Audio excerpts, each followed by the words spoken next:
ધોરાજી અને આસપાસના 67 ગામના પીવાના પાણી તથા સિંચાઈ માટેના મહત્વના એવા ભાદર બે ડેમમાં પ્રદૂષણનો મુખ્ય મુદ્દો ચર્ચાનો વિષય બન્યો છે.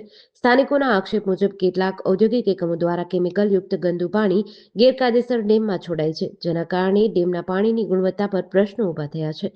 ખેડૂતો અને આગેવાનોનું કહેવું છે કે જો સમયસર કાર્યવાહી નહીં કરવામાં આવી તો પ્રદૂષિત પાણીથી પશુઓના આરોગ્ય પર અસર પડી શકે છે, ખેતીને નુકસાન થઈ શકે છે અને લોકોમાં વિવિધ સ્વાસ્થ્ય સમસ્યાઓ ઊભી થઈ શકે છે.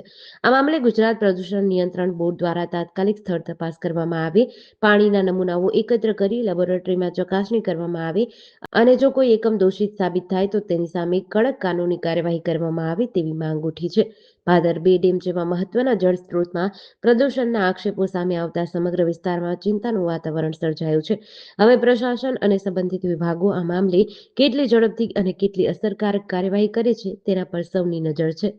રોજીભાઈ મકવાણા તો આજે ભાદર બે માં જે કેમિકલ પાણી એવું શું કેતો જેતપુરથી પાણી આવે છે, ભાદરમાં પડી ગયા સુધી કોઈ જવાબદાર તેના રોગચાળો નીકળી પડે, કેન્સર જેવા બધું બીમારી નીકળી પડે, પીવામાં ઉપયોગ કરે, બીજું પાણી છે જ નહીં. અહીંયા આ બધું પીવું પડે ફરજિયાત પાણી, બીજું ક્યાં વેચા પેલા વધે પાણી.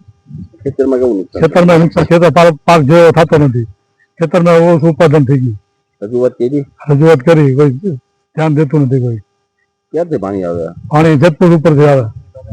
અત્યારે કેવી વાદળની પરિસ્થિતિ કેવી? પરિસ્થિતિ હાવ ખરાબ છે. પાણી જો તમારે લીલું સેવાર જામી જાય, સતત સાફ થઈ જાય, બધું એવું થઈ જાય છે. એકદમ લીલું સેવાર જેવું થઈ ગયું પાણી. મારું નામ દિનેશભાઈ વોરા, એડવોકેટ ધોરાજી નજીકથી પસાર થતી ભાદર નદીની અંદર જેતપુરના કેમિકલ માફિયાઓ અવારનવાર કેમિકલના ટેન્કરો છોડી જાય છે. જેતપુરની અંદર પણ જે ભાદર નદી પસાર થાય છે ત્યાં પણ કેમિકલના ટેન્કરો ઠલવી દેવામાં આવે છે, જેને કારણે ભાદર બે ડેમ જે છે એ પ્રદૂષિત થઈ ગયો છે, કેમિકલ યુક્ત પાણી થઈ ગયું છે. અવારનવાર રજૂઆતો કરવામાં આવી છે, અધિકારીઓને જાણ કરવામાં આવી છે, પરંતુ આ કેમિકલ માફિયાઓ અધિકારીઓને પણ ગાંઠતા નથી કે આ ડેમની અંદરથી જે પાણી ઉપયોગ કરવામાં આવે છે, ખેતીની અંદર ઉપયોગ કરવામાં આવે છે, ખેતીને સંપૂર્ણપણે નુકસાન કરે છે.